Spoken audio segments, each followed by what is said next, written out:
कभी आपने सोचा है कि हम इतने पढ़े लिखे होने के बावजूद इतने सुविधाओं से भरे जीवन में भी भीतर से इतने खाली और बेचैन क्यों हैं? कभी रात को अकेले लेटे लेटे यह महसूस हुआ है कि जिंदगी में सब कुछ है, फिर भी कुछ बहुत जरूरी चीज गुम है। हम दौड़ते हैं, कमाते हैं, रिश्ते बनाते हैं, सफलताएं पाते हैं, लेकिन वह आनंद जिसकी हमें सबसे ज्यादा तलाश है वह कहीं नहीं मिलता। एक ऐसे इंसान की कहानी है जिसने इसी सवाल को अपनी पूरी जिंदगी का केंद्र बना लिया, जिसका नाम है सद्गुरु जग्गी वासुदेव। उन्होंने एक साधारण भारतीय युवक के रूप में जीवन शुरू किया। मोटरसाइकिल पर घूमते थे, व्यवसाय करते थे और जिंदगी को अपने तरीके से जीते थे।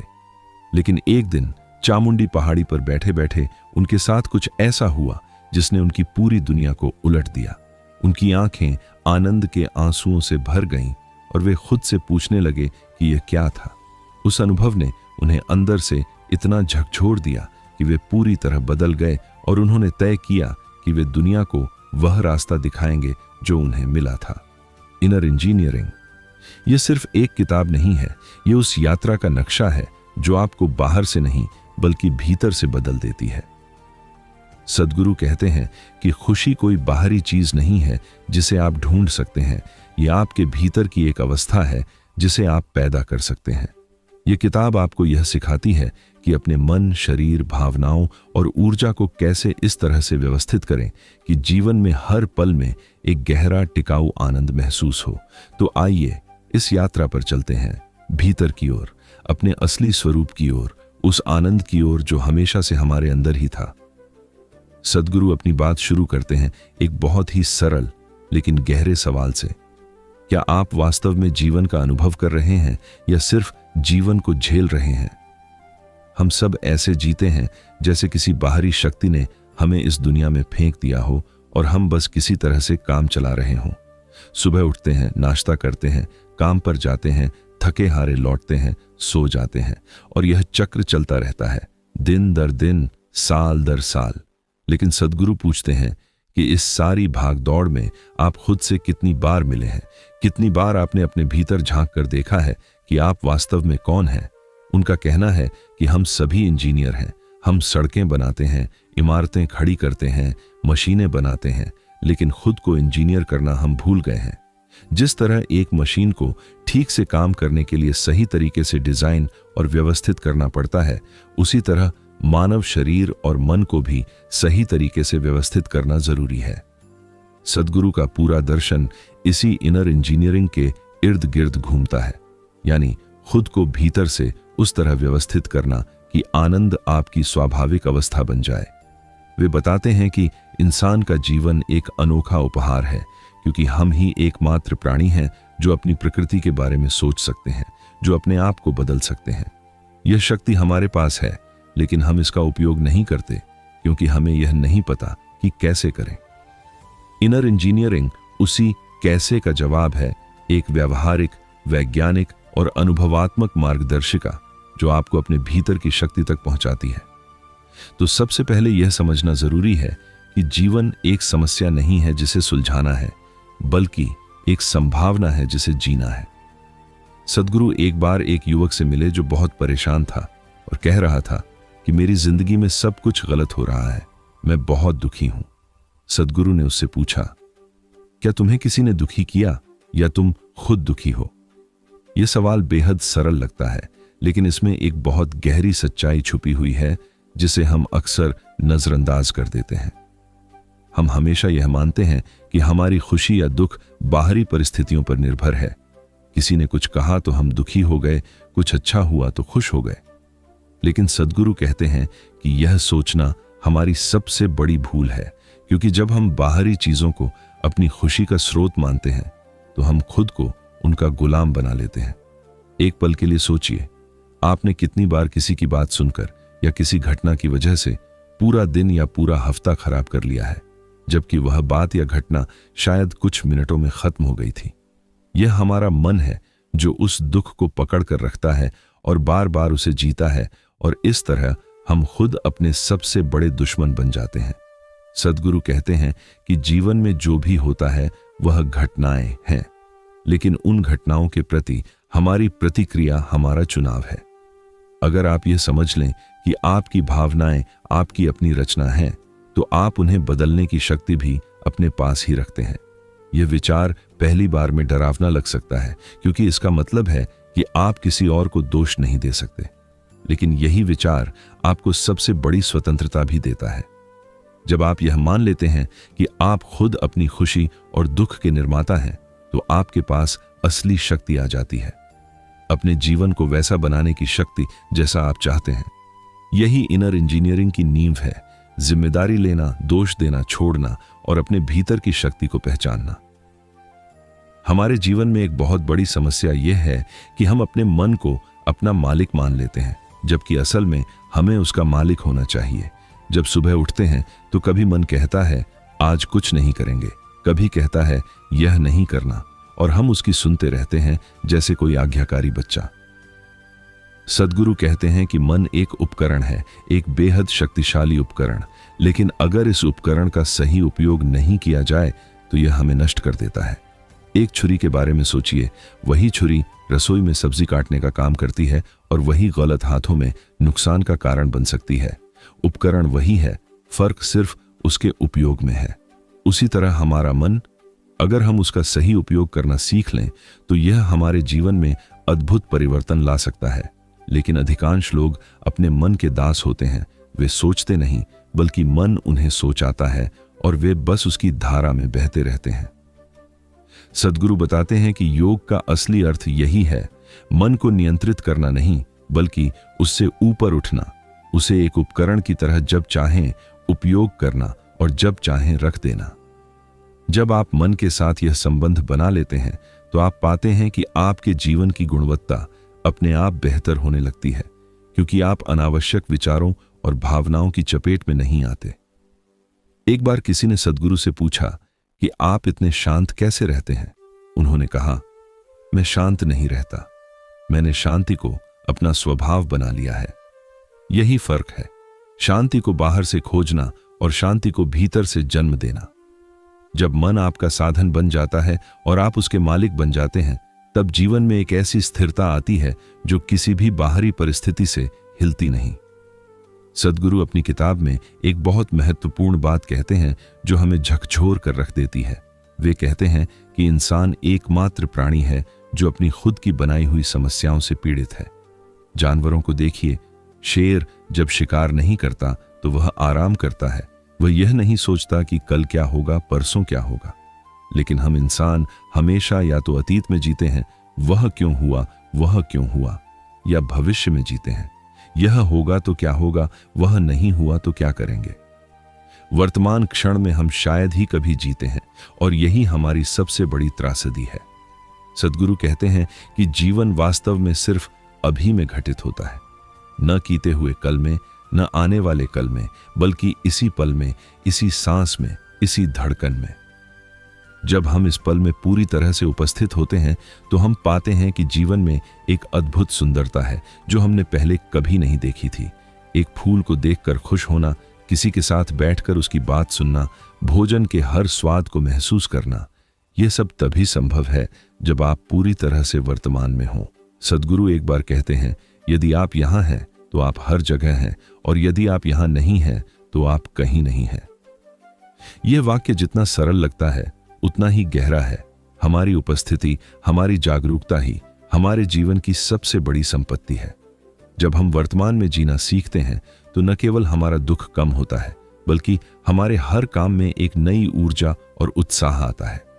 यही माइंडफुलनेस या जागरूकता का असली अर्थ है। बस यहां होना, अभी होना, पूरी तरह से और बिना किसी विभाजन के। सद्गुरु की किताब में एक ऐसा अध्याय है जो हमें हमारे शरीर के बारे में एक बिल्कुल नई दृष्टि देता है, और यह दृष्टि हमें हैरान कर देती है। वे कहते हैं कि आपका शरीर, ये जो मांस, हड्डियां, नसें और खून से बना ढांचा है, यह असल में पृथ्वी का एक हिस्सा है, एक जीवित हिस्सा जो कुछ समय के लिए आपके साथ चल रहा है। जो भोजन आप कल खाते हैं वह आज आपका शरीर बन जाता है, और जब यह शरीर एक दिन छूटेगा तो यह फिर से पृथ्वी का हिस्सा बन जाएगा। यह सोचकर ही एक अद्भुत भाव पैदा होता है। हम कितने अहंकार के साथ इस शरीर को अपना कहते हैं, जबकि यह तो उधार लिया हुआ है। सद्गुरु कहते हैं कि अगर आप अपने शरीर के साथ सही संबंध बना लें, उसे समझें, उसकी भाषा सुने, उसका आदर करें, तो यह शरीर आपको असाधारण क्षमताएं दे सकता है। योग का विज्ञान यही है, शरीर को इस तरह से व्यवस्थित करना कि वह एक बाधा न होकर एक सीढ़ी बन जाए जो आपको जीवन की उच्चतम अवस्थाओं तक ले जाए। हमारी सांस के बारे में वे एक बहुत सुंदर बात कहते हैं।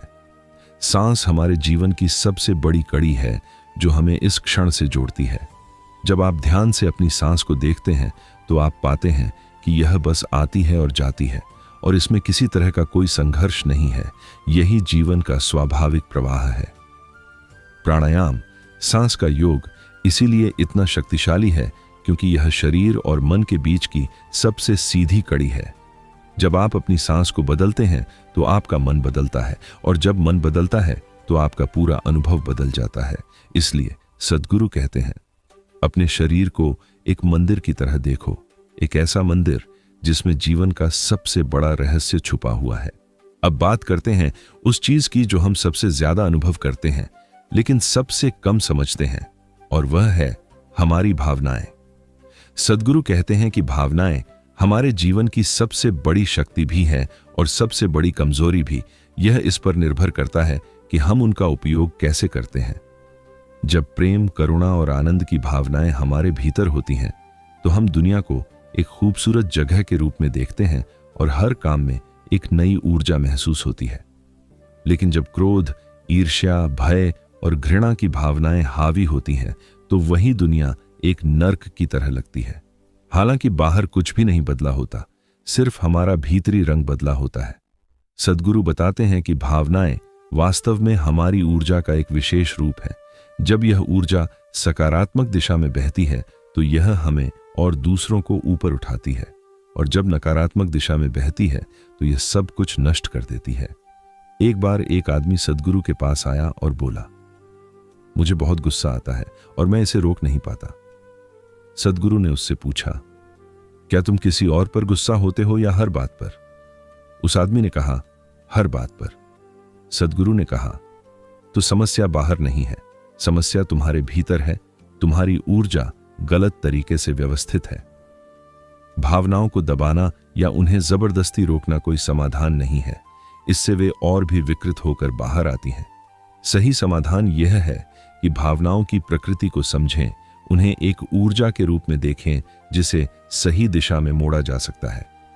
जब आप यह समझ जाते हैं तो आप पाते हैं कि क्रोध की ऊर्जा को दृढ़ संकल्प में बदला जा सकता है, भय की ऊर्जा को सावधानी में और दुख की ऊर्जा को करुणा में। यही भावनात्मक परिपक्वता है और यही वह चीज है जो एक सामान्य जीवन को असाधारण जीवन बनाती है। सद्गुरु की किताब में एक बहुत ही रोचक और विचार उत्तेजक विचार है जो हमारी पूरी जीवन दृष्टि को बदल देता है, और वह है अस्तित्व की एकता का विचार। वे कहते हैं कि हम सब इस ब्रह्मांड के एक हिस्से हैं, उसी तरह जैसे एक लहर समुद्र का हिस्सा है। लहर अलग दिखती है लेकिन वह समुद्र से अलग नहीं है। हम सोचते हैं कि मैं एक अलग स्वतंत्र इकाई हूं, मेरा शरीर, मेरा मन, मेरे विचार। लेकिन सद्गुरु कहते हैं कि यह मैं की भावना एक भ्रम है जो हमने पैदा की है। जब यह भ्रम टूटता है और हम खुद को इस विशाल अस्तित्व का हिस्सा महसूस करते हैं तो एक अद्भुत शांति और आनंद का अनुभव होता है। यही वह अनुभव था जो सद्गुरु को चामुंडी पहाड़ी पर हुआ था। उस पल में उनकी मैं की सीमाएं मिट गईं और वे पूरे अस्तित्व के साथ एकाकार हो गए। यह अनुभव शब्दों में पूरी तरह से बताया नहीं जा सकता, लेकिन इसकी झलक हम सबको कभी न कभी मिलती है। जब हम किसी सूर्यास्त को देखकर खो जाते हैं, जब संगीत सुनकर आंखें भर आती हैं, जब किसी से गहरा प्रेम महसूस होता है, उन पलों में मैं थोड़ी देर के लिए मिट जाती है और हम कुछ बड़े का हिस्सा बन जाते हैं। सद्गुरु कहते हैं कि योग, जिसका शाब्दिक अर्थ ही जोड़ना है, इसी एकता का अनुभव कराता है। यह अनुभव कि हम अलग नहीं हैं, हम इस ब्रह्मांड की एक जीवित अभिव्यक्ति हैं। और जब यह अनुभव गहरा होता है तो जीवन में से डर निकल जाता है, क्योंकि जब आप जानते हैं कि आप इस विशाल अस्तित्व का हिस्सा हैं तो खोने का डर कैसा। जब इस एकता का बोध होता है तो दूसरों के प्रति प्रेम और करुणा अपने आप जन्म लेते हैं, क्योंकि फिर दूसरा कोई अजनबी नहीं बल्कि आप ही का एक और रूप है। सद्गुरु किताब में कर्म के बारे में बात करते हैं, लेकिन इस तरह से जो हमारी पारंपरिक समझ से बिल्कुल अलग है और हमें एक नई रोशनी में सोचने पर मजबूर करती है। हम आमतौर पर कर्म को एक तरह की सजा या इनाम की प्रणाली मानते हैं, जैसा करोगे वैसा भरोगे, जैसे भगवान का कोई लेखा जोखा हो। लेकिन सद्गुरु कहते हैं कि कर्म का असली अर्थ यह नहीं है। कर्म एक तरह की मेमोरी है, एक ऐसी स्मृति जो हमारे हर कार्य, विचार और भावना के साथ जमा होती रहती है। जैसे एक कंप्यूटर में जब आप कुछ फाइलें सेव करते हैं तो वे हार्ड डिस्क में जमा होती जाती हैं और धीरे धीरे मशीन को धीमी कर देती हैं। उसी तरह हमारे कर्म की स्मृतियां हमारे जीवन को धीमा और भारी कर देती हैं। यह कर्म केवल हमारे इस जन्म का नहीं है। सद्गुरु कहते हैं कि हम जीवन की एक बहुत लंबी यात्रा पर हैं और इस यात्रा में जो कुछ भी हम अनुभव करते हैं वह हमारे भीतर संचित होता जाता है। अच्छी बात यह है कि जिस तरह कंप्यूटर की हार्ड डिस्क को साफ किया जा सकता है, उसी तरह कर्म की स्मृतियों को भी शुद्ध किया जा सकता है। योग और ध्यान के माध्यम से यही होता है। पुराने कर्मों के बोझ को हल्का किया जाता है और नए कर्म को ज्यादा सजगता के साथ किया जाता है। सद्गुरु एक बात विशेष रूप से कहते हैं, कर्म मत बनाओ, अगर बनाओ तो होश पूर्वक बनाओ। इसका अर्थ यह है कि हर काम करो, लेकिन उसमें एक गहरी जागरूकता रखो कि तुम क्या कर रहे हो और क्यों कर रहे हो। जब आप होशपूर्वक जीते हैं तो आप अनावश्यक कर्म नहीं बनाते और जो कर्म बनाते हैं उसमें एक सौंदर्य होता है। अंततः सद्गुरु कहते हैं, कर्म के बंधन से मुक्ति ही वास्तविक स्वतंत्रता है और यह स्वतंत्रता मृत्यु के बाद नहीं, इसी जीवन में पाई जा सकती है। सद्गुरु की शिक्षाओं में एक बहुत महत्वपूर्ण स्थान है प्रेम का, लेकिन वे प्रेम को उस तरह नहीं देखते जैसा हम आमतौर पर देखते हैं। हम प्रेम को एक ऐसी भावना मानते हैं जो किसी के प्रति होती है, किसी व्यक्ति से, किसी चीज से, किसी जगह से। लेकिन सद्गुरु कहते हैं कि यह प्रेम की बहुत संकुचित समझ है, क्योंकि इस तरह का प्रेम हमेशा सशर्त होता है। मैं उससे प्रेम करता हूं जब वह ऐसा करता है, या मुझे यह तभी अच्छा लगता है जब ऐसा हो। असली प्रेम के बारे में वे एक बहुत सुंदर बात कहते हैं। वे कहते हैं कि प्रेम कोई लेन देन नहीं है, प्रेम एक अवस्था है, एक ऐसी अवस्था जिसमें आपका हृदय इतना विस्तृत हो जाता है कि हर चीज उसमें समा जाती है। जब आप एक छोटे बच्चे को हंसते देखते हैं और आपके होठों पर एक मुस्कान आ जाती है, यह प्रेम है, बिना किसी कारण के, बिना किसी शर्त के। जब किसी पीड़ित इंसान को देखकर आपका दिल भर आता है और आप उसकी मदद करना चाहते हैं, यह प्रेम है। सद्गुरु कहते हैं कि जब आप अपने भीतर से मैं की दीवार हटा लेते हैं तो यह प्रेम अपने आप बाहर आने लगता है, क्योंकि प्रेम हमारी असली प्रकृति है। बस हमने उसे अहंकार और स्वार्थ की परतों के नीचे दबा दिया है। इसीलिए जो लोग गहरी साधना करते हैं वे बहुत ही प्रेमपूर्ण हो जाते हैं। उनका प्रेम किसी खास व्यक्ति तक सीमित नहीं होता, वे हर जगह, हर चीज में जीवन को देखते हैं और उससे जुड़ते हैं। यह प्रेम ही वह शक्ति है जो दुनिया को बदल सकती है, जो युद्धों को खत्म कर सकती है, जो इंसान को इंसान से जोड़ सकती है। और यह प्रेम पाने के लिए आपको कहीं बाहर जाने की जरूरत नहीं, बस अपने भीतर उतरने की जरूरत है, अपनी सीमाओं को छोड़ने की जरूरत है। अब हम बात करते हैं उस चीज की जो सद्गुरु की किताब का शायद सबसे महत्वपूर्ण हिस्सा है, और वह है मृत्यु के बारे में उनकी दृष्टि, जो हमें एक अद्भुत और मुक्तिदायक समझ देती है। हम सभी मृत्यु से डरते हैं, यह इंसान का सबसे बड़ा डर है, और इस डर की वजह से हम जीवन भर तरह तरह के बंधनों में जकड़े रहते हैं। लेकिन सद्गुरु पूछते हैं, क्या आपने कभी वास्तव में सोचा है कि आप किससे डर रहे हैं? मृत्यु से? लेकिन मृत्यु तो आपको हुई नहीं। जो लोग मर गए वे यहां नहीं हैं, और जो यहां हैं वे मरे नहीं। यह बात पहली बार में बहुत अटपटी लगती है, लेकिन इसमें एक गहरी सच्चाई है। सद्गुरु कहते हैं कि हम जिससे डरते हैं वह मृत्यु नहीं, बल्कि अज्ञात है, वह जो हम नहीं जानते।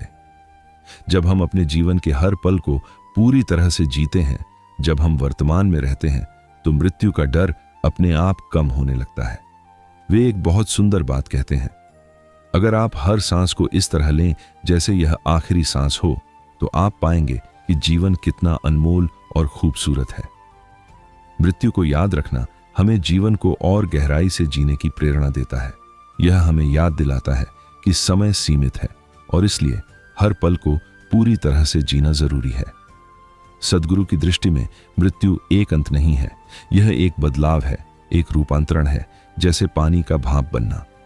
जो चला जाता है वह शरीर है, लेकिन जो जीवन ऊर्जा थी वह कहीं नहीं जाती, वह बस एक नए रूप में प्रकट होती है। इस समझ के साथ जीना, मृत्यु को दुश्मन नहीं बल्कि एक साथी की तरह देखना, यह जीवन को एक नई गहराई और एक नई मिठास देता है। सद्गुरु एक बहुत ही व्यावहारिक बात करते हैं जो हमारे रोजमर्रा के जीवन से सीधे जुड़ी है। वे कहते हैं कि हम जो भोजन खाते हैं, जो पानी पीते हैं, जिस हवा में सांस लेते हैं, यह सब हमारे शरीर और मन को प्रभावित करता है, बहुत गहराई से और बहुत सूक्ष्म तरीके से। आयुर्वेद और योग में इस बारे में बहुत कुछ कहा गया है, लेकिन आज के वैज्ञानिक शोध भी यही बताते हैं कि हमारा आहार हमारे मूड, हमारी सोचने की क्षमता और हमारी भावनाओं को सीधे प्रभावित करता है। सद्गुरु कहते हैं कि जो भोजन आप खाते हैं वह सिर्फ ऊर्जा नहीं देता, वह एक जानकारी भी देता है, एक इंफॉर्मेशन जो आपके कोशिकाओं को बताती है कि कैसे काम करना है। इसीलिए वे ताजा, प्राकृतिक और सात्विक भोजन की सलाह देते हैं, ऐसा भोजन जो शरीर को हल्का और मन को स्थिर रखता है। एक बार उन्होंने कहा था, अगर आप वह खाएं जो आप नहीं पचा सकते, तो वह खाना आपको खाने लगता है। यह बात सिर्फ भोजन के बारे में नहीं है, यह हर उस चीज के बारे में है जो आप अपने जीवन में ग्रहण करते हैं। विचार, अनुभव, रिश्ते, सब कुछ हमारे भीतर जमा होता है और हमें प्रभावित करता है।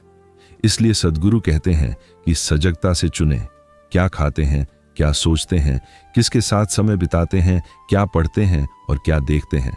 ये सब मिलकर आपके जीवन की गुणवत्ता तय करते हैं। शरीर को सही भोजन देना एक तरह की साधना है, एक तरह का सम्मान उस जीवन के प्रति जो आपको मिला है। और जब शरीर स्वस्थ और हल्का होता है तो मन भी स्पष्ट और शांत होता है, और तब ध्यान और आनंद की गहरी अवस्थाएं आसानी से उपलब्ध होती हैं। इनर इंजीनियरिंग में सद्गुरु एक बहुत ही महत्वपूर्ण विषय उठाते हैं जो आज के समय में बहुत प्रासंगिक है, और वह है तनाव का विषय। आज हर दूसरा इंसान तनाव में है। काम का तनाव, पैसे का तनाव, रिश्तों का तनाव, भविष्य का तनाव। लगता है जैसे तनाव हमारे जीवन का एक स्थायी हिस्सा बन गया है। लेकिन सद्गुरु कहते हैं कि तनाव कोई बाहरी चीज नहीं है जो परिस्थितियों से आती है। तनाव वास्तव में तब होता है जब हम अभी में नहीं होते, जब हम किसी और जगह, भूत या भविष्य में तो होते हैं। एक साधारण उदाहरण से समझिए, जब आप किसी मीटिंग में बैठे हैं लेकिन आपका मन घर की समस्याओं में है, या जब घर पर हैं लेकिन दिमाग में ऑफिस का काम चल रहा है, यही विभाजन तनाव पैदा करता है।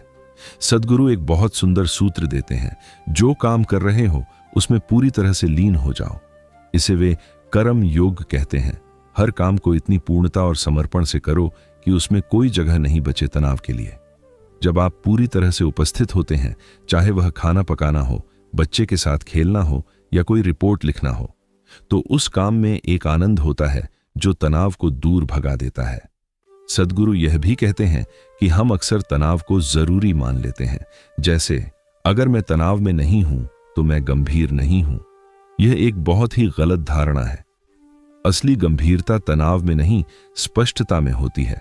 जब आपका मन शांत और स्थिर होता है तो आप बेहतर निर्णय लेते हैं, बेहतर काम करते हैं और बेहतर रिश्ते बनाते हैं।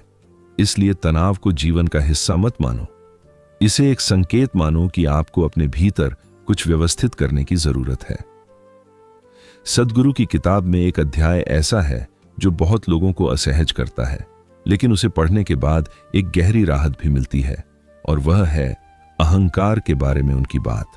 हम सब किसी न किसी रूप में अहंकार से परिचित हैं, कभी खुद के अहंकार से, कभी दूसरों के।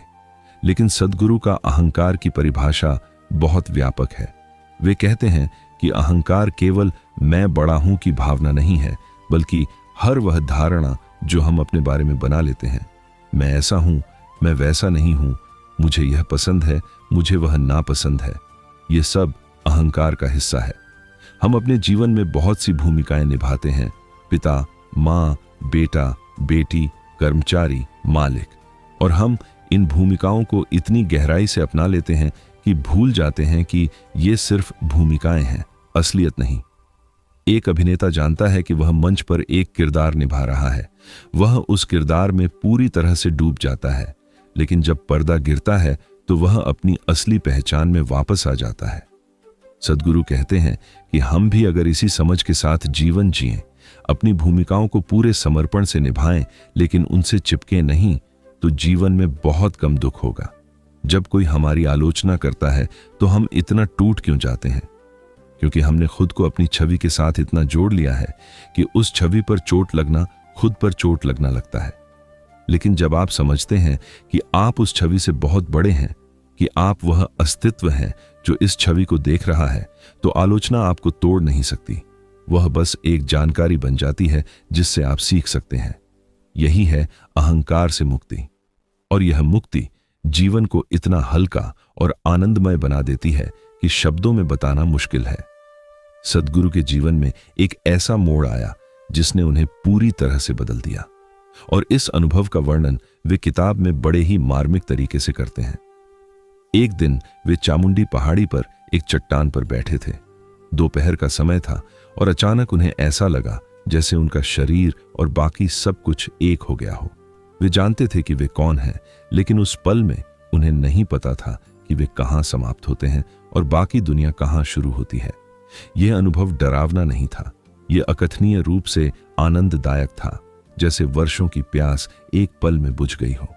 इस अनुभव के बाद जब वे वापस आए तो पाया कि उनके गालों पर आनंद के आंसू थे और उनका पूरा दृष्टिकोण बदल गया था। इस एक पल ने उनकी पूरी जिंदगी की दिशा बदल दी। उन्होंने अपना व्यवसाय छोड़ दिया, अपना आरामदायक जीवन छोड़ दिया और खुद को, उस ज्ञान को दूसरों तक पहुंचाने के लिए समर्पित कर दिया। सद्गुरु कहते हैं कि यह सत्र या समाधि का अनुभव हर इंसान के लिए संभव है। यह किसी खास इंसान का विशेषाधिकार नहीं है, लेकिन इसके लिए जरूरी है कि आप अपने भीतर की उस जगह तक पहुंचें जहां सिर्फ शुद्ध जागरूकता है, बिना किसी विचार के, बिना किसी भावना के, बिना किसी मैं के। ये जागरूकता हमारे भीतर हमेशा से है, बस हमने उसके ऊपर विचारों, भावनाओं और अहंकार की इतनी परतें चढ़ा दी हैं कि वह दिखती नहीं। ध्यान इन परतों को हटाने की प्रक्रिया है, और जब ये परतें हटती हैं तो वह जागरूकता खुद प्रकट हो जाती है, और उसके साथ आता है वह आनंद जो सद्गुरु को चामुंडी पहाड़ी पर मिला था। सद्गुरु किताब के एक हिस्से में उस चीज के बारे में बात करते हैं जिसे हम ईश्वर या भगवान कहते हैं, और उनका दृष्टिकोण बेहद अनोखा और ताजा है, जो न तो अंधविश्वास को बढ़ावा देता है और न ही नास्तिकता को। वे कहते हैं कि ईश्वर कोई व्यक्ति नहीं है जो स्वर्ग में बैठा है और हमारे अच्छे बुरे कार्यों का हिसाब रखता है। ईश्वर एक आयाम है, एक अस्तित्व की गहराई जिसे हम अभी तक पूरी तरह से नहीं समझ पाए हैं। पूजा, प्रार्थना, मंदिर, ये सब बाहरी उपकरण हैं जो हमें उस आंतरिक अनुभव की ओर इशारा करते हैं, लेकिन जब हम उपकरण को ही मंजिल मान लेते हैं तो भटक जाते हैं। सद्गुरु एक बहुत सुंदर बात कहते हैं, अगर ईश्वर के बारे में आपकी धारणा आपको और प्रेमपूर्ण और करुणामय और ज्यादा जिंदा दिल बना रही है तो वह अच्छी धारणा है, चाहे वह सच हो या ना हो। लेकिन अगर ईश्वर की धारणा आपको संकुचित, डरा हुआ, दूसरों से नफरत करने वाला बना रही है तो वह धारणा आपके लिए नुकसानदायक है। यह एक बेहद व्यावहारिक और स्वस्थ दृष्टिकोण है, भावनाओं और विश्वासों को उनके परिणामों के आधार पर आंकना, न कि सिर्फ किताबों या परंपराओं के आधार पर। सद्गुरु का कहना है कि सच्चा आध्यात्मिक अनुभव आपको कभी संकुचित नहीं करता, वह आपको विस्तृत करता है, आपको और ज्यादा प्रेमपूर्ण और ज्यादा जीवंत बनाता है। जब आप सच में उस गहराई को छूते हैं जिसे ईश्वर कहते हैं, तो आप पाते हैं कि वह कहीं बाहर नहीं है, वह आपके भीतर की उस जागरूकता में है जो हमेशा से थी, है और रहेगी। इसलिए सद्गुरु कहते हैं, मंदिर बाहर मत खोजो, मंदिर को भीतर बनाओ। और जब यह भीतरी मंदिर बन जाता है तो आप पाते हैं कि पूरी सृष्टि ही एक मंदिर है। सद्गुरु की किताब में शिव के बारे में एक बहुत ही अद्भुत और गहरा वर्णन है जो यौगिक परंपरा के दृष्टिकोण से शिव को समझाता है। और यह समझ बहुत अलग है उस शिव से जिसे हम मंदिरों में देखते हैं। सद्गुरु कहते हैं कि शिव सिर्फ एक देवता नहीं है, शिव शून्यता का प्रतीक है, उस खालीपन का जिसमें से सारी सृष्टि जन्म लेती है और जिसमें वापस समा जाती है।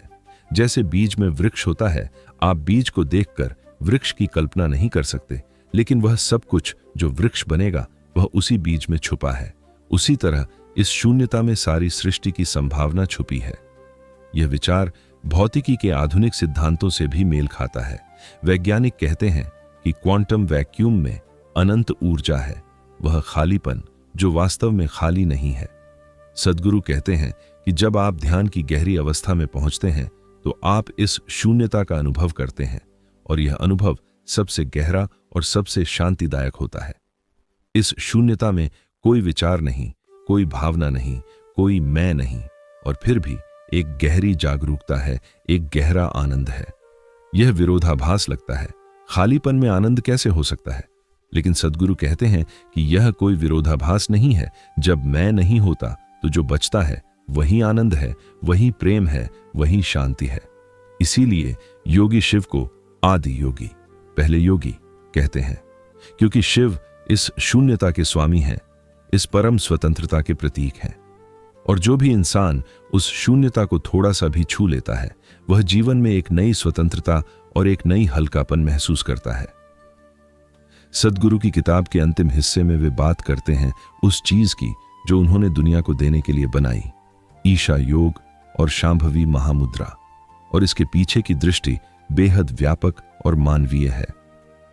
उन्होंने एक बार कहा था कि उनका लक्ष्य सिर्फ कुछ लोगों को बचाना नहीं है, उनका लक्ष्य एक ऐसी दुनिया बनाना है जहां हर इंसान अपनी पूरी क्षमता के साथ जी सके। आज दुनिया में इतनी समस्याएं हैं, युद्ध, पर्यावरण का विनाश, गरीबी, भेदभाव, और इन सब समस्याओं की जड़ में एक ही चीज है, मानव चेतना का निम्न स्तर। जब इंसान खुद से, दूसरों से और प्रकृति से टूटा हुआ होता है तो वह विनाश करता है, चाहे जानबूझकर हो या अनजाने में। लेकिन जब इंसान की चेतना विकसित होती है, जब वह अपने भीतर की समृद्धि को जान लेता है, तो वह दूसरों के लिए, प्रकृति के लिए, दुनिया के लिए अच्छा करता है, स्वाभाविक रूप से, बिना किसी जबरदस्ती के। इसीलिए सद्गुरु कहते हैं कि दुनिया की हर समस्या का समाधान बाहर नहीं है, समाधान भीतर है, मानव चेतना के उत्थान में है।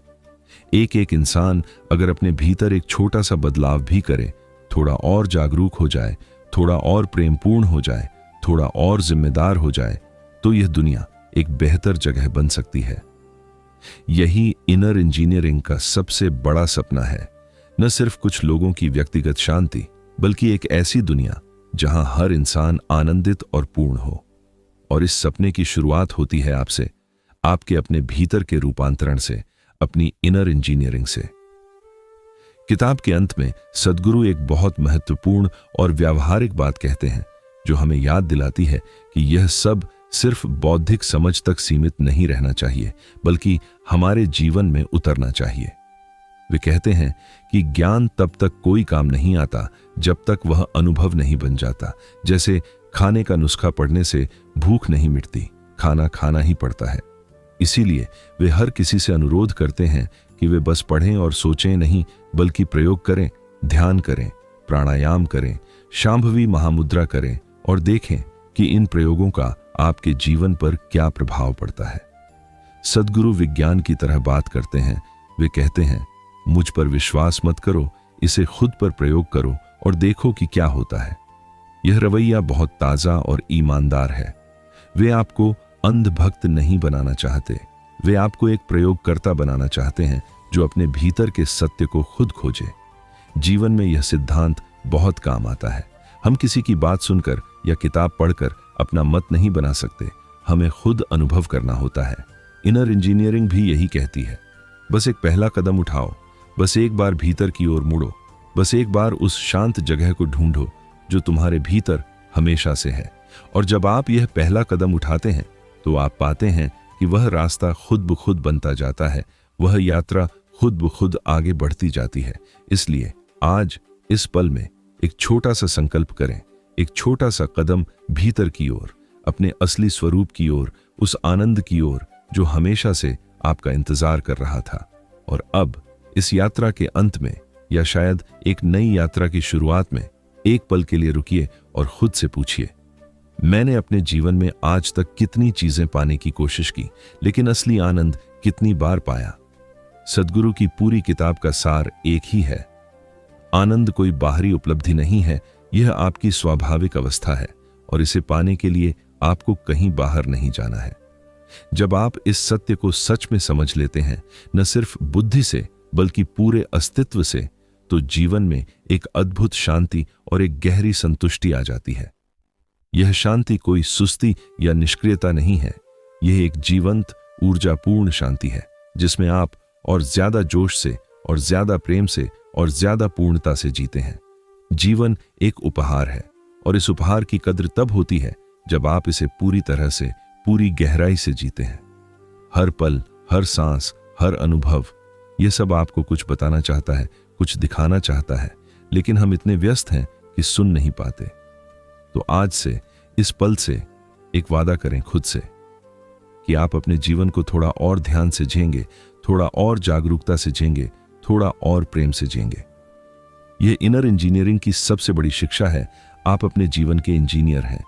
आपके पास शक्ति है उसे वैसा बनाने की जैसा आप चाहते हैं, और वह शक्ति बाहर नहीं है, वह आपके भीतर है, हमेशा से थी, हमेशा रहेगी।